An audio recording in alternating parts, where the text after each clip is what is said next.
Tudo bem? Graça e paz a todos. Me perdoem pelo atraso hoje. Eu acabei cometendo um erro. Eu esqueci da live às 11 horas. Eu fiquei preso nos afazeres domésticos e acabei perdendo o horário. Então vocês me perdoem, porque é uma falha assim minha e eu preciso me esforçar para que isso não aconteça novamente. Quando a gente está focado em ler a palavra de Deus e se esforçar para conhecê-lo, se nós não tomarmos cuidado, as coisas da nossa vida rotineira podem tomar o lugar desse momento que é precioso para nós. Bom dia, Jefferson, tudo bem? Então, me perdoem pelo atraso.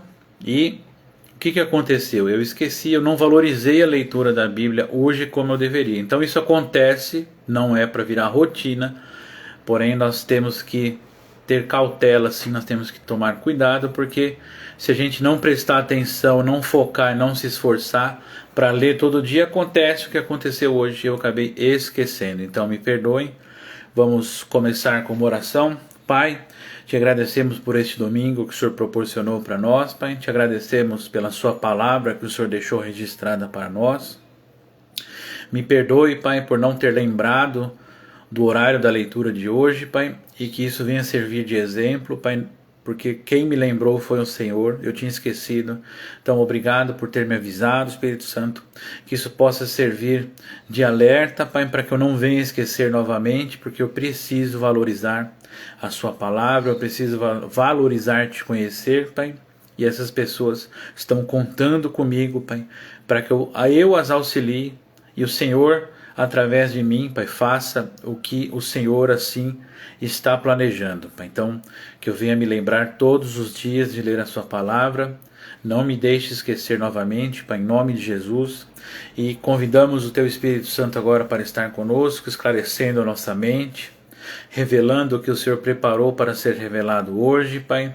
Te agradecemos por cada pessoa que está ouvindo, Pai, que o Senhor as abençoe cada família, cada lar, Pai, em nome de Jesus, e que possamos perseverar em Te conhecer, que possamos fortalecer um ao outro nessa caminhada, nessa jornada, porque o nosso objetivo não é apenas terminar a leitura, ler a Bíblia inteira, mas o nosso propósito é te conhecer mais, Pai. Então que o Senhor se revele na leitura da sua palavra a cada um que está se esforçando, Pai. Aqueles que ficaram pelo caminho, que o Senhor os relembre, Pai, dessa leitura, que o Senhor os relembre que é necessário te conhecer, Pai, e que o Senhor os fortaleça, Pai. Se necessário, use as nossas vidas para falar com essas pessoas, Pai, para que eles possam voltar a querer te conhecer, para que esse desejo venha nascer no nosso coração todos os dias, Pai.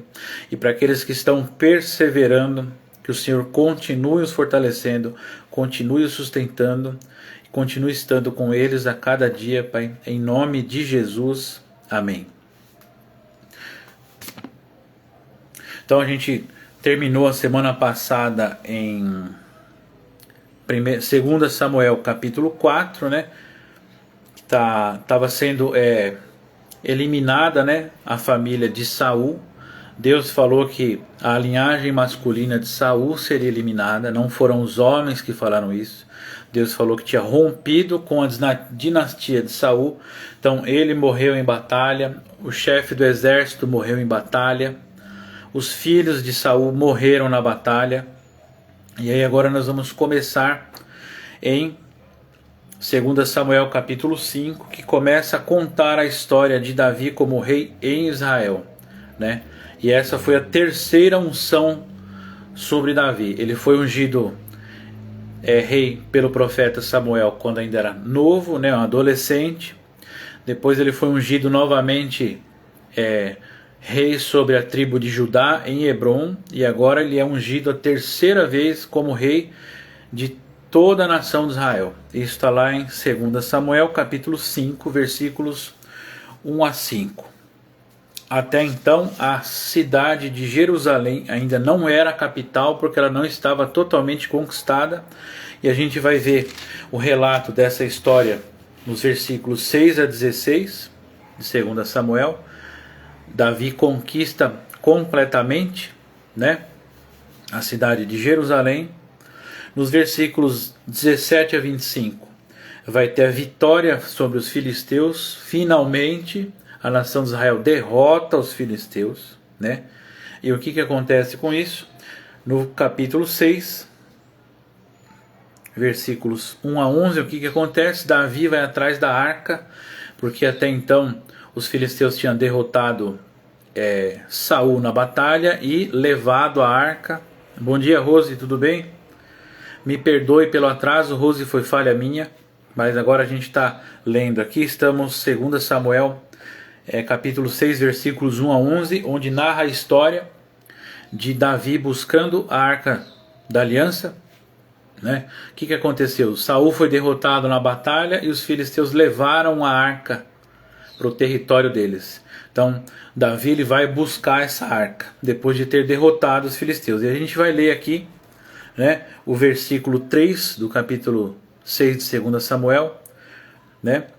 Colocaram a arca de Deus sobre um carro novo e a levaram para a casa de Abinadab, que estava sobre uma colina. Oza e Aio, filhos de Abinadab, conduziam o carro novo. Na sua Bíblia provavelmente vai estar Uz e Aio, porque a minha tradução é diferente, né? E eles que conduziam o carro. Por que eu ressaltei esse versículo? Foi o mesmo jeito em que os filisteus carregaram a arca quando eles derrotaram o exército de Israel na guerra. Então por isso que eu deixei marcado aqui. Mais para frente eu conto mais um pouquinho sobre o porquê que eu deixei isso marcado. Versículos 12 a 23 vai falar do traslado da arca para Jerusalém. Na verdade, Davi queria levar a arca para a capital, né? E a gente vai ler o versículo 13. Versículo 13, 2 Samuel 6. E aconteceu isto: a cada vez que os carregadores da arca de Yahvé andavam 6 passos, eles sacrificavam um touro e um novilho cevado. O que aconteceu? Como Davi não tinha conseguido levar a arca, ele foi buscar nas escrituras qual o jeito certo de carregar a arca. Ele aprendeu que quem carregava a arca eram os levitas, e aí ele faz da maneira correta. Ele passa a carregar, ele não, né? Os levitas recebem a ordem de Davi para carregar a arca nos ombros, e a cada 6 passos era sacrificado um animal. Então imaginem quantos sacrifícios foram feitos para levar da onde a arca estava. Ela estava na casa de Obed-Edom, né? Que era um estrangeiro, até chegar em Jerusalém. Olha só o quanto Davi gastou para levar a arca para a capital. E agora a gente chega no capítulo 7, versículos 1 a 17. Davi tem uma dúvida: ele constrói uma casa, né, um templo para a arca, ou vai colocar ela numa tenda? Então essa pergunta fica no coração de Davi, né? Nos versículos 18 a 29, como Davi tinha esse desejo, ele conversa com Deus, conversa com o profeta, e Deus fala: não é você que vai construir uma casa para mim, é seu filho, que eu escolhi o seu filho para construir uma casa para mim, porque as suas mãos estão manchadas de sangue, porque Davi foi um homem guerreiro e ele precisou derrotar muita gente. Então Deus não queria que fosse Davi a construir, mas sim o filho de Davi que Deus havia escolhido. Então, mas nessa conversa Deus fala: através dele eu vou fazer a sua dinastia eterna. Então Deus fala para Davi que um descendente dele seria rei por toda a eternidade. Então, e olha só que interessante, nos versículos 18 a 29, Davi recebe essa profecia de Deus e ele ora por isso, né? A oração pelo futuro da dinastia davídica. Então, falou: se o meu descendente vai ser um rei eterno, o que Deus anunciou para Davi? Falou: um homem da sua linhagem, porém meu filho será rei por toda a eternidade. Então ele ora por isso. Então Deus confirma isso. Olha só como o coração de Davi estava voltado para o que Deus queria e não porque ele queria. Ele queria construir uma casa para a arca, mas ele recebeu de Deus que não seria ele, e o que Deus falou para ele, ele orou por isso, né? Então olha só que interessante, ele ora para que Deus confirme a palavra que Deus mesmo havia dito. Então ele falou: Deus, confirma isso que você me falou. Olha só que interessante. No capítulo 8, versículos 1 a 14, vai falar das conquistas de Davi, vai fazer um breve resumo, né? E nos versículos 15 a 18 vai falar dos oficiais, né, dos funcionários de Davi, né, dos oficiais do exército, o chefe, o sacerdote, sumo sacerdote da época, o que fazia todos os registros, que registrava as crônicas. Então vai falar do corpo burocrático da monarquia de Davi. Tem início aí, então Deus confirmou, ele foi ungido rei 3 vezes até que fosse finalmente colocado como rei sobre Israel. E agora a gente parte para o capítulo 9, vai contar a história de Mefibosete, que era o último descendente masculino da linhagem de Saul. Ele era filho de Jonatas, né? E Davi ele se sentiu impelido a fazer algum benefício para a família de Saul, caso houvesse alguém. Então ele chama Mefibosete para morar no palácio com ele e comer na mesa de Davi. No capítulo 10 vai falar da guerra contra os amonitas e os arameus. Eles tinham derrotado os filisteus. Bom dia, Neidinha. Tudo bem? Eles tinham derrotado os filisteus, mas ainda haviam inimigos, né? No capítulo 11, olha só, todas as conquistas, todas as vitórias, tudo o que Davi conquistou, consolidou ele como rei sobre Israel, e quem confirmou isso foi Deus. Mas olha o que acontece no capítulo 11. É uma história para nós deixarmos gravada no nosso coração, para mostrar que se nós não perseverarmos, nós iremos cair sim. Não é uma maldição sobre a sua vida que eu estou falando, mas temos que estar atentos o tempo todo. Aconteceu comigo hoje, né? Eu não cometi o que está escrito aqui, mas eu perdi a hora porque eu esqueci. Olha só que coisa, não é, parece trivial, mas não é. Era um compromisso que eu tinha comigo, com Deus e com vocês, e eu esqueci. Então me perdoem, mas vamos perseverar. E olha só o que Davi cometeu, porque era um costume da época o rei ir à guerra. E aí chegou um momento que Davi parou de ir para a guerra. Olha só o que acontece aqui, o adultério de Davi e a morte de Urias. É uma história tenebrosa que vai acontecer aqui. Mostra um lado de Davi que é complicado. Então nós temos que olhar para nós mesmos, nós temos que orar para que Deus nos revele o que há em nós que precisa ser mudado. Porque Davi ele estava onde ele não devia, ele não estava fazendo o que ele deveria fazer. Então quando nós nos afastamos do propósito, a porta para a queda está aberta. Então vigiem para que isso não venha acontecer.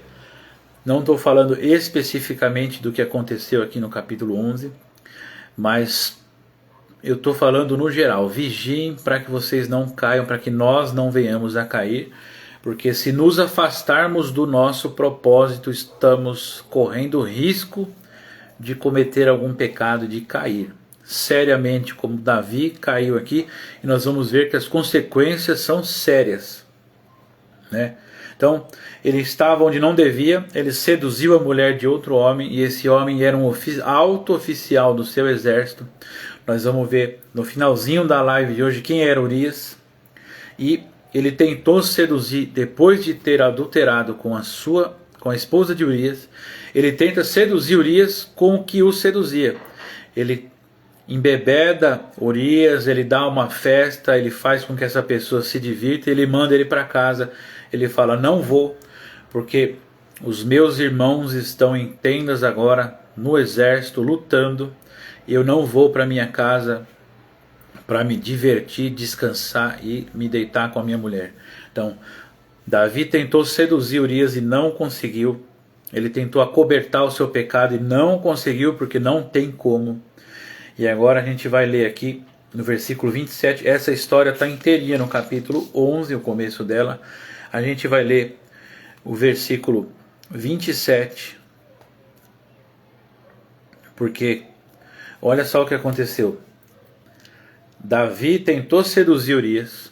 Ele se deitou com sua mulher. Essa mulher engravida. Ele tenta acobertar o seu pecado, não consegue. Para resumir a história, se vocês quiserem, leiam com detalhes. Davi manda matar Urias. Olha só que atitude tenebrosa, parece um psicopata. E aí a mulher guarda o luto sobre o seu marido, que é Betseba. E no versículo 27, quando passou o luto, Davi mandou buscá-la e a levou para sua casa. Ela foi para ele sua mulher e deu à luz a um filho. Mas o que Davi tinha feito desagradou aos olhos de Javé. Então olha só, tudo isso que Davi fez, Deus estava vendo e desagradou a Deus. Ele tinha sido ungido rei sobre toda a nação e olha só a atitude de Davi. Então começa aqui uma história tenebrosa em Israel. Agora a gente vai para o capítulo 12, né? Natã condena as ações de Davi. Natã era um profeta amigo de Davi. Ele chega para Davi, ele conta uma história. Davi fica furioso. E aí Natã desmascara ele e fala: então, rei, esse homem dessa história que eu contei, que o senhor falou que tem que morrer, esse é você. Então olha só, quando Natã fala isso, o semblante de Davi cai e ele fala: pequei contra Deus. E aí, o que acontece? Deus fala que o filho que iria nascer iria morrer. Fala, Bruno, beleza? Deus fala para Davi através de Natã, fala: o seu filho vai morrer. Então Davi, ele entra numa tristeza muito grande. Ele ora, ele jejua por essa criança fica doente, os médicos não conseguem curá-la. Davi, ele faz de tudo o que ele podia, para que Deus se arrependesse desse mal e o perdoasse, porque Natã falou para Davi, falou: seu pecado foi perdoado, você não vai morrer, você devia morrer, você não vai morrer. Só que nós sabemos que o pecado tem consequência. Deus não desejou a morte dessa criança, mas essa criança veio a morrer. E a gente vai ler agora o versículo 22 do capítulo 12, né? Os servos de Davi, eles ficam pasmos diante de tudo que acontece, e a criança morre. Então eles chegam e contam a história para Davi, falam: o seu filho morreu, e eles pensam que ele ia enlouquecer. Só que olha só a atitude de Davi. Quando você se arrepende de verdade, esse arrependimento gera um fruto. E olha só como Davi se posicionou logo em seguida da morte do seu filho. Versículo 22, 2 Samuel 12. Ele respondeu: enquanto o menino vivia, jejuei e chorei, pois dizia: quem sabe Javé se compadeça de mim e o menino viva. Versículo 23. Mas agora ele morreu, por que eu jejuaria? Por acaso ainda poderei fazê-lo voltar? Eu irei a ele, mas ele não voltará para mim. Então, olha só, ainda tem um pequeno traço de caráter que precisa ser mudado aqui, pois Davi fala que quem sabe Javé se compadeça de mim. Então, olha só, ele ainda tem um pouco de egoísmo dentro dele, mas ele está sendo transformado, assim como nós estamos sendo transformados progressivamente. Então, enquanto a criança estava viva, Davi fez tudo o que podia. Agora essa criança morre e Davi fala: agora eu não posso fazer mais nada, porque o único que tem o poder sobre a vida e a morte é Deus. Então quem vai morrer sou eu. Se essa criança não sobreviveu, ela não voltará mais, mas eu irei a ela. Então eu vou morrer e me encontrar com ele. Então olha só como que fica Davi. Imagina como que o coração de Davi estava nesse momento.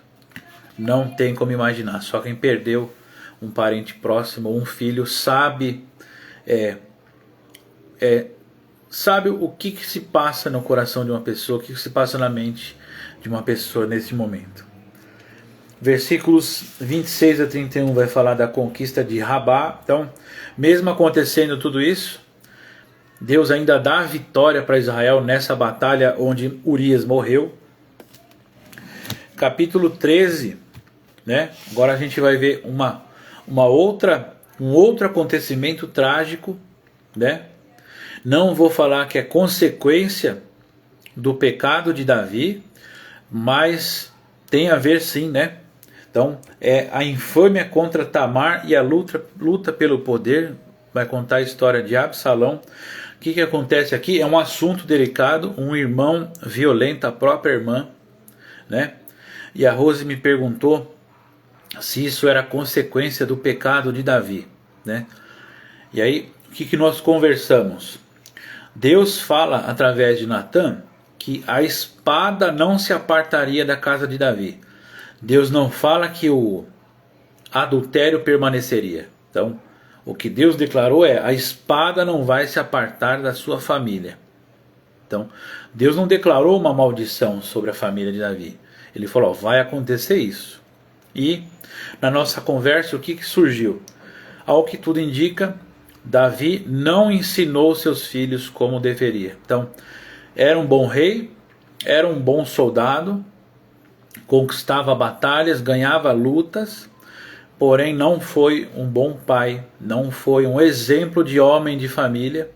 Ele teve muitas esposas, muitos filhos, e ao que tudo indica, ele não educou seus filhos como deveria. Então pode ser que ele não tenha conseguido passar o tempo necessário com todos os filhos, e aí acontece essa tragédia, que aí o que passa a acontecer? É uma bola de neve. A consequência desses atos, eles vão se perdurando, porque o arrependimento precisa produzir frutos. Então, Davi não cometeu mais o que ele havia cometido. Porém, será que ele deu exemplo correto para os seus filhos? Ao que tudo indica, não. Porque as tragédias começaram a se tornar sucessivas na família de Davi. E a gente vê o relato dessa história triste no capítulo 13 de 2 Samuel. Versículos 1 a 22 vai contar a história de Absalão. Versículos 23 a 39 vai contar da morte de Aminon. Era um filho de Davi. Olha só, que triste, né? E aí Absalão precisa fugir. No capítulo 14, versículos 1 a 24, conta a história do retorno dele. Ele foge, depois ele volta, né? Nos versículos 25 a 33, Absalão é perdoado por Davi, porém houve uma ruptura na família. Eles provavelmente não conseguiram se relacionar direito depois disso. E aí, no capítulo 15, versículos 1 a 12, vai contar da revolta de Absalão. Ele tenta usurpar o trono do pai. Nos versículos 13 a 29, Davi precisa fugir. Ele deixa suas concubinas cuidando do palácio. Ele foge com a sua família. Então, aí literalmente vira uma bagunça. É pior que Game of Thrones o que acontece aqui. Não vou entrar em detalhes, mas se tiver alguma dúvida pode me mandar no direct, pode me mandar no WhatsApp lá no grupo. Aí no versículo 30 a 39, um dos informantes de Davi volta para o palácio para servir de espião, para contar o que estava acontecendo. Deus, dentro de tudo isso, Deus não queria deixar a monarquia se perder, porque quem escolheu Davi como rei foi Deus, não foi o povo. Então, Deus ainda tinha um jeito para tudo isso. Olha só, nós cometemos os erros e depois queremos que Deus conserte. Olha só como é complicado. Deus, ele dá um jeito na situação sim, porém a solução de Deus na maioria das vezes não é o que a gente quer ou o que a gente espera. Então, há essa fuga. Davi precisa fugir com a sua família. As concubinas ficam no palácio, tem espião dos dois lados. Davi manda um informante buscar informações para ele. No capítulo 16 continua essa história dos informantes. Davi se encontra com Siba, né? Depois ele se encontra com Simei, que eram sacerdotes que estavam passando informações para Davi. No capítulo 16, versículos 15 a 23, vai contar de uma reunião que teve entre Absalão, Cusai e Aitofel, que eram Aitofel era o conselheiro de Absalão e Cusai era o espião de Davi, né? E aí Davi continua fugindo no capítulo 17. O conselheiro de Absalão morre, que Aitofel vai falar da morte dele. Capítulo 17, versículos 1 a 23, faz o relato dessa história. Versículos 24 a 29. Davi busca apoio dos amonitas, ele deixa a família dele com os amonitas e continua fugindo. Absalão reúne o exército para lutar contra Davi. Essa história está lá no capítulo 18. Ele junta os soldados de Israel para lutar contra Davi. E nessa guerra Israel é derrotado. Olha só que triste. Versículos 9 a 18 do capítulo 18 de 2 Samuel vai contar da morte de Absalão. O filho de Davi é morto nessa batalha. Olha só quantas coisas vão acontecendo e quanta tragédia acontece quando a gente permite que o pecado entre na nossa vida. Então temos que nos arrepender sim do que a gente faz. Não há nada que Deus não possa reestruturar, não há nada que Deus não possa restaurar, não há nada que Deus não possa curar. Porém é um processo longo, árduo e duradouro. Duradouro não, doloroso. É doloroso passar pela restauração de quando a gente nos arrepende dos pecados que cometemos, das falhas que cometemos. Esse processo de cura e restauração é longo e doloroso. Olha só quanto aconteceu. Deus não desejou nada disso. Deus não planejou que essa família fosse dilacerada por esses acontecimentos. E aí, capítulo 18, versículos 19 a 32, alguém vem contar para Davi, né, um dos que estavam na guerra, conta para Davi a notícia sobre a morte de Absalão. Sim, Rose, dói muito. Eu ainda passo por isso, ainda tem coisas que estão sendo restauradas por Deus, e o processo é sim doloroso. Quem cometeu o pecado foi eu. Porém, Deus, em sua infinita misericórdia, Ele anulou a minha dívida, porque o salário do pecado é a morte. Então, eu não sofro mais a consequência pelo meu pecado, que é a morte. Porém, o processo de restauração nós temos que passar e temos que saber que é Deus que está nos proporcionando a cura e a restauração. Então, temos que crer em Jesus Cristo, porque é Ele que levou a culpa pelo nosso pecado. E temos que nos arrepender todos os dias e pedir a restauração de Deus. E Deus dá sim essa restauração. Só que nós temos que, como eu falo praticamente em toda live, nós temos que perseverar. Então, capítulo 19 de 2 Samuel, o rei entra em aflição. Olha só, versículos 1 a 8. Davi em aflição pela morte de Absalão e a repreensão de Joabe. Olha só o que aconteceu, não parou, ainda tem mais coisas aí. Nos versículos 9 a 44 vai contar do retorno de Davi, ele volta para Jerusalém. E aí vai ter uma nova revolta. Capítulo 20, versículos 1 a 22 vai falar de um homem perverso chamado Seba. Ele se revolta contra Davi, por quê? Agora a revolta está em outro lado. Antes era Israel contra Davi e a tribo de Judá sempre ficou do lado e Benjamim estava sempre do lado de Judá. Agora não, agora é um homem da tribo de Benjamim que se vira contra Davi. Então, olha só quanta coisa acontece, né? Versículos 23 a 25 do capítulo 20 vai falar novamente dos oficiais do exército de Davi, né? Quem que era cada um. O registro das crônicas e de reis e de Samuel, ele tem essa característica de repetir várias informações.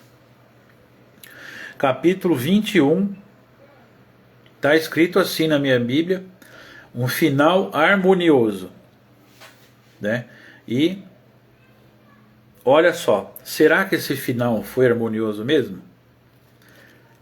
Quem que deu fim aos conflitos entre a família e quem que pôs um fim nessa história foi Deus. Então, Para nós parece que não foi, porém, o que está declarando aqui? Deus pôs um fim nessa história, então a gente não entende como Deus trabalha e por quê, porém temos que nos sujeitar a viver debaixo da sua vontade. Aqui vai contar uma finalização da história dos descendentes de Saul, porque ele tinha oprimido um povo e esse povo cobrou de Davi, porque se vocês lembrarem lá atrás, teve um povo que fez aliança com Josué e Deus falou que esse povo não deveria ser exterminado, porque Josué havia feito uma aliança com eles e Saul tentou eliminar esse povo da terra. Então essa tribo veio falar com Davi e pediu a execução dos descendentes de Saul. Então, como Deus havia falado que tinha rompido com a dinastia de Saul, aqui é para concluir essa história. Então, os poucos descendentes que havia de Saul ainda foram mortos. Então, mesmo depois que morremos, as consequências dos nossos atos podem respingar na nossa família. Olha só como é sério. E no capítulo 21, versículos 15 a 22, vai contar um breve relato dos gigantes de Rafá. Ainda haviam alguns gigantes a serem derrotados. E no capítulo 22, depois de tudo isso, o que Davi faz? O que ele sabia fazer de melhor era cantar, e ele fez um salmo para declarar sua vitória. Então ele cantou a história que Deus havia escrito na vida dele até ali. É um capítulo bem grande, mas imaginem isso com uma música de fundo e Davi cantando isso. Ele exalta a Deus nessa música. É bem interessante de ler. A gente não tem o costume de ver Davi como um músico, mas ele era assim um músico e escrevia muitas músicas.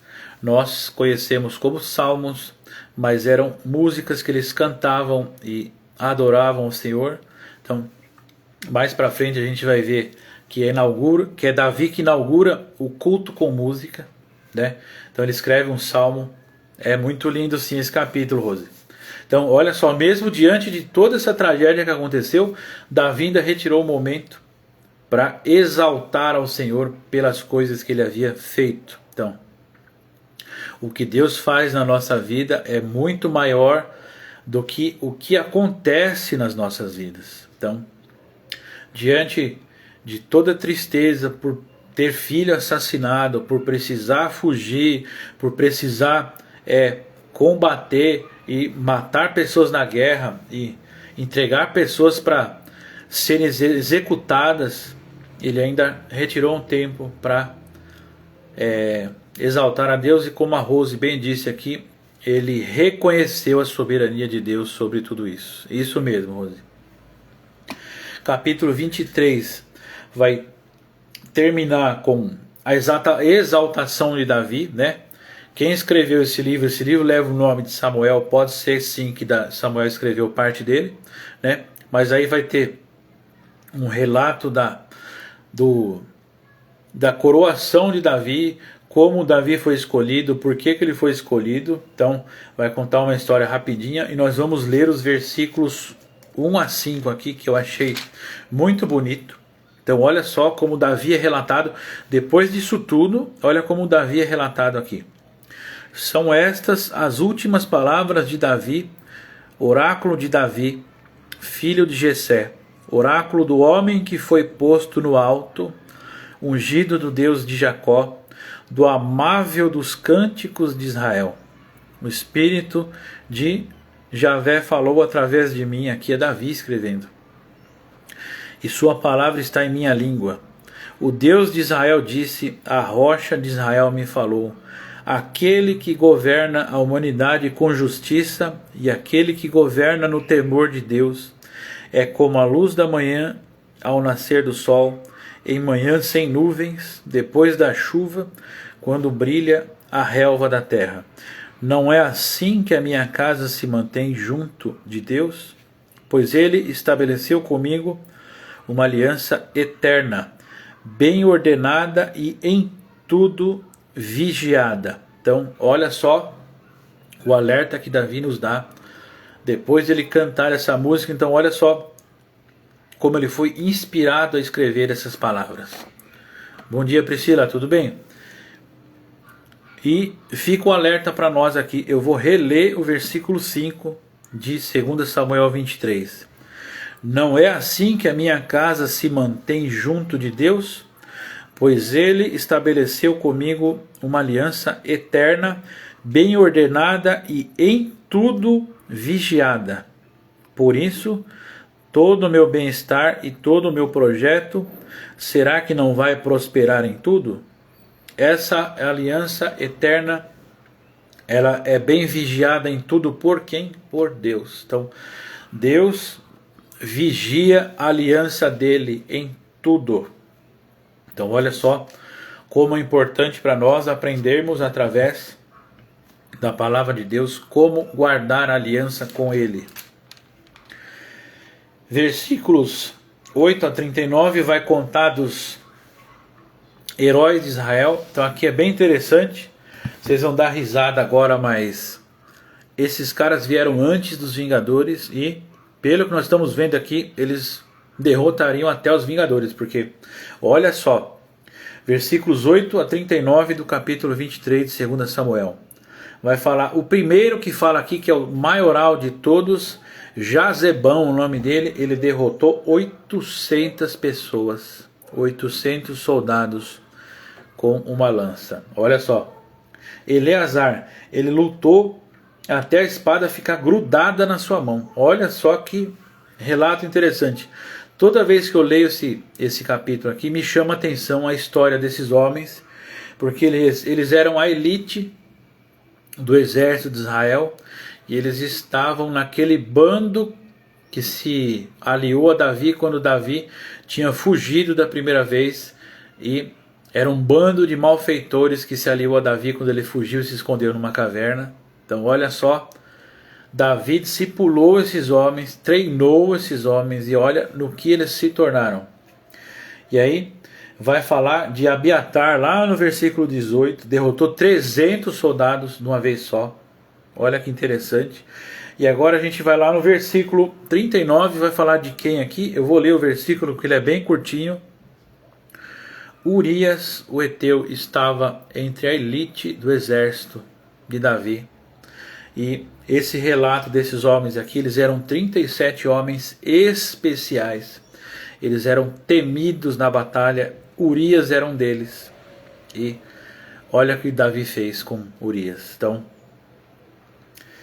versículo 39 conta quem foi Urias, qual a posição dele, e viu como ele se comportava de forma diferente. Ele fala, meus amigos estão acampados na guerra, eu não vou curtir a vida aqui não.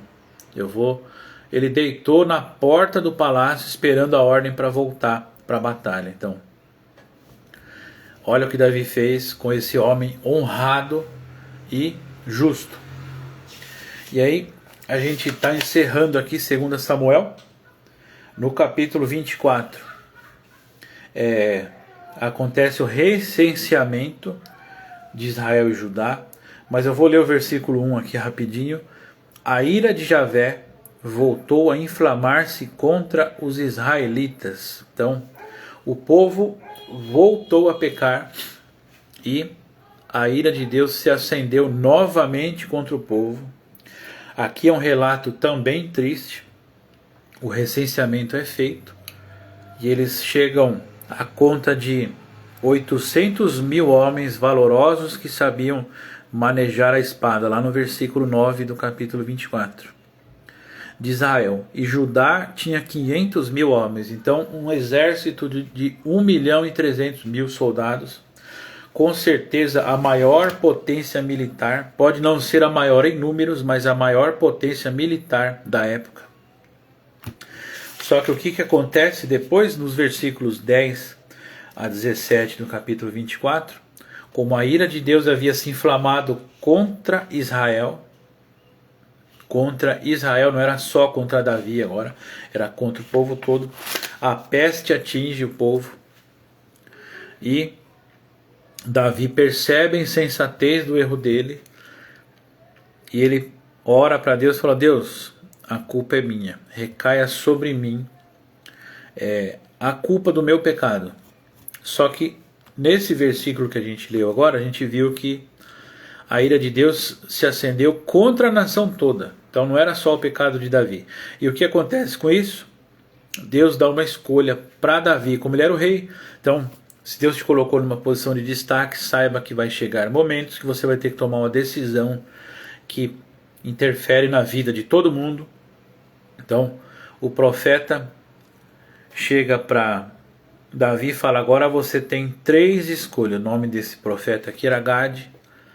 Fala: você tem 3 escolhas. Vamos ler aqui. Capítulo 24, versículo 13. Gade foi a Davi e o informou dizendo: você quer que venham 7 anos de fome em sua terra? Ou 3 meses de fuga diante dos seus inimigos, com eles perseguindo você? Ou 3 dias de peste na sua terra? Considere agora e veja que palavra devo responder àquele que me enviou. Então, o profeta chegou diante de Davi e falou: 3 escolhas, me responda. Então, olha só que situação. E Davi fala: que eu caia nas mãos do Deus vivo e não na mão dos meus inimigos. Então, como consequência disso, 70 mil homens morrem. A gente vai ler o versículo 25. Essa história está lá no capítulo 24, versículo 10 a 17, fala da peste. E agora, versículos 18 a 25, fala do altar na eira de Araúna, era um vizinho do palácio. E a gente vai ler lá no versículo 24, Davi, ele vê o anjo chegando em Jerusalém, morrem 70 mil pessoas. Quando Davi vê o anjo, Deus fala: basta, pode parar. E Deus manda Davi construir um altar onde ele viu o anjo. Ele vai lá, compra o terreno desse vizinho dele, e ele fala assim no versículo 24, o dono do terreno quis dar, Davi falou não. Versículo 24, mas o rei respondeu a Araúna: não, vou comprar de você pelo preço certo, não vou oferecer a Javé meu Deus um holocausto gratuito. Esse aqui é mais um alerta para nós. Não devemos oferecer a Deus nada gratuito. Gratuito no sentido de vou dar o que sobrou, ou vou dar isso, eu acho que tem valor. Não, quando Deus nos pede algo, Ele sabe do que aquilo vai custar para nós. E eu estou falando custar não apenas de valor financeiro, mas o quanto nós teremos que abrir mão para oferecer um sacrifício a Deus. Então, prestem bem atenção nisso. Não vou oferecer um holocausto gratuito. Então, Davi quis comprar, porque ele não queria oferecer nada para Deus que não tivesse valor para ele. Então, o X da questão aqui é essa. Quando sacrificamos algo a Deus, é algo que tem valor para nós. Vou falar por mim. Eu tenho muita dificuldade em abrir mão do meu descanso, né? Porém, eu tenho buscado acordar mais cedo para ler a Bíblia. Não é sempre que eu consigo, porém, eu estou me esforçando porque o sono para mim tem valor. Então, não ofereça para Deus algo que não tenha valor para você. Cada um vai ter um exemplo aqui, cada um sabe do que Deus está pedindo para cada um aqui. E eu estou escolhendo todos os dias, tomando essa decisão de sacrificar as nossas vontades, isso mesmo. Não é que eu estou sacrificando o meu sono, não, mas eu estou abrindo mão de um curto período de tempo para acordar um pouquinho mais cedo e ler a Bíblia. Então, para mim custa, eu ainda não estou firme nisso, tanto que hoje eu acabei esquecendo.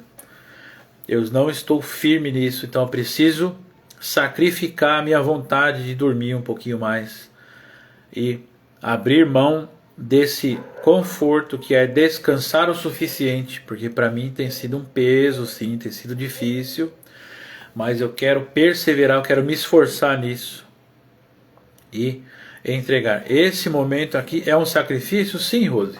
A gente poderia estar fazendo outra coisa. Eu quase esqueci, se Deus não me lembrasse, pode ser que eu nem estaria aqui agora.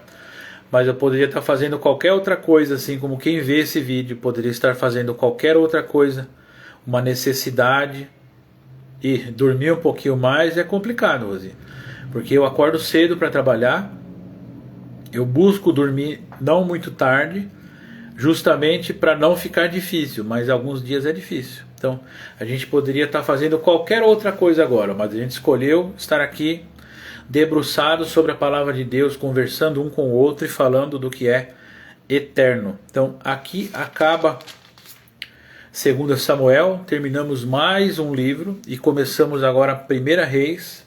E assim como, é verdade, principalmente hoje que a gente não trabalha, é mais difícil ainda você sacrificar o seu descanso, porque a gente tira um dia para descansar na semana que a gente não trabalha, e é esse sacrifício que Deus quer, Rose, que a gente sacrifique o que custa mais para nós, porque Deus sacrificou o que custava mais para Ele, que era seu filho. Então, se isso não nos constrange, não sei mais o que pode nos constranger.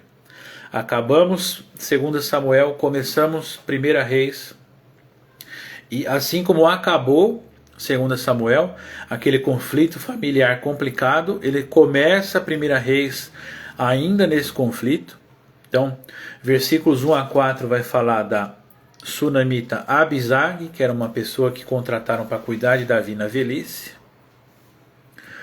Capítulo 1 Reis, versículos 5 a 10, vai falar de Adonias, outro filho de Davi que tenta usurpar o trono. O profeta Natã precisa intervir. Versículos 11 a 17 vai contar do plano de Natã, porque Adonias, ele se auto-intitulou rei, fez acordo com o sacerdote, fez acordo com o chefe das forças armadas do exército e se declarou rei. Se declarou rei. Isso mesmo, Rose, voltando à parte do sacrifício. Tudo que sacrificarmos ainda é pouco. Por mais que sacrifiquemos tudo que a gente conseguir, ou tudo que a gente tiver, ainda é pouco.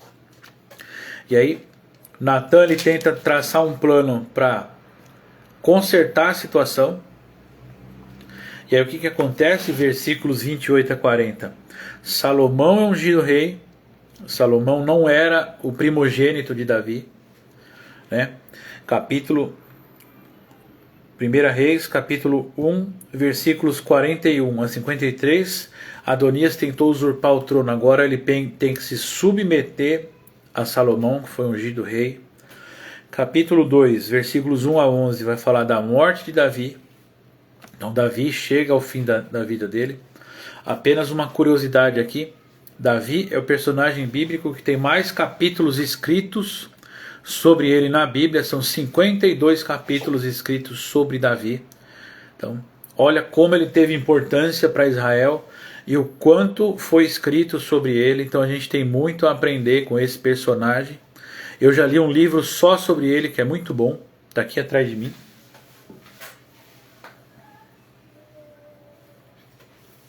Eu vou pegar ele para vocês verem aqui. Essa série Heróis da Fé é uma série de livros sobre personagens bíblicos. E aí, esse aqui chama Davi, um homem de paixão e destino. Muito interessante esse livro. Então Davi foi um personagem importante. Morre Davi, Salomão assume o trono.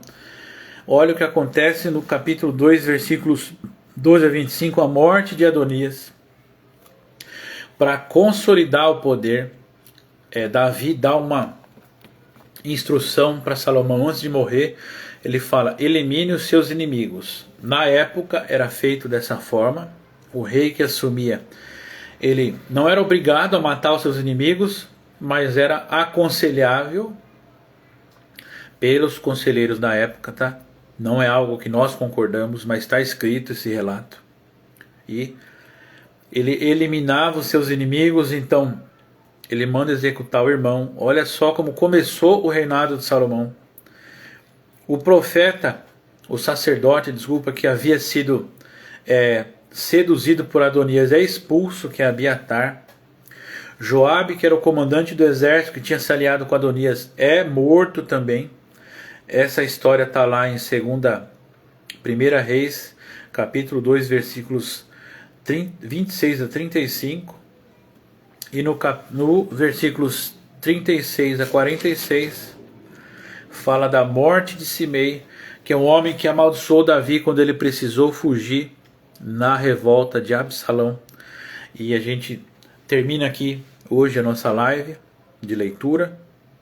Então, olha como começa o reinado de Salomão, terminou o reinado de Davi em turbulência e começou o reinado de Salomão em turbulência. Então, porque isso fique de aviso para nós, que a gente vigie que a gente vigie a aliança de relacionamento que nós temos com Deus, para que isso não venha a acontecer. Nós temos que prezar por essa aliança, temos que cumprir esse pacto com Deus, e a gente tem que vigiar para que os nossos atos não venham refletir na vida das pessoas, porque reflete sim. Então, não atinge só nós, atinge todos ao nosso redor. Então, por isso que Deus preza para a aliança, porque Ele sabe da consequência, Ele sabe das bênçãos que podem vir, e Ele sabe das coisas ruins que podem acontecer. Então, que essa história maluca da família de Davi possa servir de exemplo para nós. Nossa família não tem esse problema, porque nós não somos reis e rainhas, não precisamos mandar executar ninguém. Porém, nossas famílias têm as suas particularidades e cabe a nós prezar por vigiar essa aliança eterna com Deus, para que a nossa família seja alcançada e se beneficie das bênçãos que Deus tem para esta aliança. Então, Deus, muito obrigado por essa leitura maravilhosa. Todo domingo tem sido uma bênção nas nossas vidas. Eu tenho aprendido cada vez mais com o Senhor, Pai, tenho conhecido cada vez mais quem o Senhor é. E eu tenho certeza que as pessoas que estão assistindo também estão crescendo, não só em graça, mas em conhecimento. Então, que o Senhor continue nos ajudando a te conhecer mais e que venhamos a vigiar essa aliança, Pai. Nos ensine a cuidar dessa aliança, prezar por ela, Pai, e buscar com todas as nossas forças, Pai, fazer o que o Senhor quer, fazer a sua vontade, Pai. E que os nossos familiares venham ver, Pai, e querer desfrutar também desta aliança eterna, Pai. Abençoe cada pessoa que permaneceu até aqui, Pai. Abençoe aqueles que se afastaram. Que o Senhor use, Pai, do seu amor, da sua misericórdia, para atrair novamente essas pessoas, Pai. Nós não queremos apenas estar num grupo, Pai, nós queremos te conhecer mais, porque essa é a importância, Pai, dessa leitura que estamos fazendo juntos aqui. Te conhecer, Pai. Muito obrigado por mais um domingo e que o Senhor nos prepare para o próximo, Pai. Não me deixe esquecer novamente, Pai, porque esse compromisso é com esses meus irmãos que estão aqui se esforçando para ler comigo, Pai. Então é por eles que eu estou sacrificando esse tempo, Pai. E o Senhor ainda me beneficia com o prazer de te conhecer ainda mais, Pai. Muito obrigado. Que o Senhor abençoe cada um em nome de Jesus. Amém. Muito obrigado, meus irmãos, por terem ficado até aqui. E até o domingo que vem, em nome de Jesus.